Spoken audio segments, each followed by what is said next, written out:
Hello everyone, কেমন আছো সবাই? আমার চ্যানেলের আরেকটা লং ব্লগ ভিডিওতে তোমাদের সবাইকে অনেক ওয়েলকাম। তোমরা সবাই কেমন আছো সেটা কমেন্ট করে আমাকে নিশ্চয়ই জানিও। গলার অবস্থা খুবই খারাপ। আর এই ভিডিওটা ছিল হোলির দিন সকালবেলা, যেখানে সবাই মিলে একসাথে রং খেলছিল আর রং মাখাতেও এসেছিল। প্রথম পর্বটা ছিল তো হচ্ছে আবিরের, যেখানে সমস্ত বাচ্চা কাচ্চা আমাকে আবির টাবির মাখিয়েছে। আগের দিনকে যেহেতু প্রোগ্রাম ছিল সেই জন্য চোখের নিচে কাজল এখনও লেগেছিল আমার, আর আমি সমস্ত বাড়ির কাজ করছিলাম। কিন্তু তারপরেও বাচ্চারা এসে একটু আধটু ভূত করে দিয়েছে। আর বুকান তো বিশাল এক্সাইটেড ছিল রং খেলার জন্য। আগের বছরেও তাই, এই বছরেও তাই। তোমরা কারা কারা হোলি খেলতে ভালোবাসো সেটা কমেন্ট করে আমাকে নিশ্চয়ই জানিও। আর বুকান তারপরে রং গুলে নিয়েছে।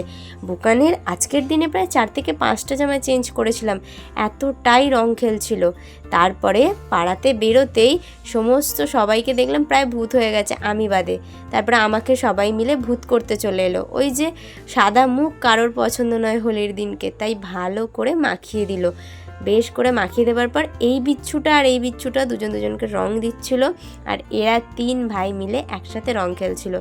দেখো কতটা রং মেখে নিয়েছে এত তাড়াতাড়ি বুকান। শেষ অবধি বুকান কিন্তু দেখো প্রচুর রং মেখেছিল। আর এই যে আমাদের রসান দাদা পুরো সাদা পাঞ্জাবি পরে এসে খেলেছে। সাদা পাঞ্জাবির অবস্থা বিশাল খারাপ হয়ে গেছে। যাই হোক, এবছর রং খেলাটা খুব ভালো গেল। পরবর্তীকালে এখন বর্তমানে বুকানের খুবই শরীরটা খারাপ, এই রঙের জন্যই অনেক অ্যালার্জি ইনফেকশন হয়েছে, প্লাস আরও অনেক জ্বর সর্দি কাশি হয়েছে। এদিকে চলছিল বড়দের পিকনিক আর ওইদিকে চলছিল আমাদের হোলি খেলা।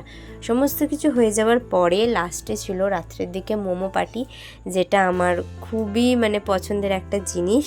কিন্তু এই স্যুপটা আমার ঠিক একটা ভালো লাগেনি, কারণ স্যুপটা একদম মাংস থাকলেও স্যুপটার ফ্লেভারটা ঠিক ভালো লাগেনি। তোমাদের কার কার স্টিম মোমো ভালো লাগে আর কার কার ভেজ মোমো সেটা কমেন্ট করে নিশ্চয়ই জানিও। Tata bye.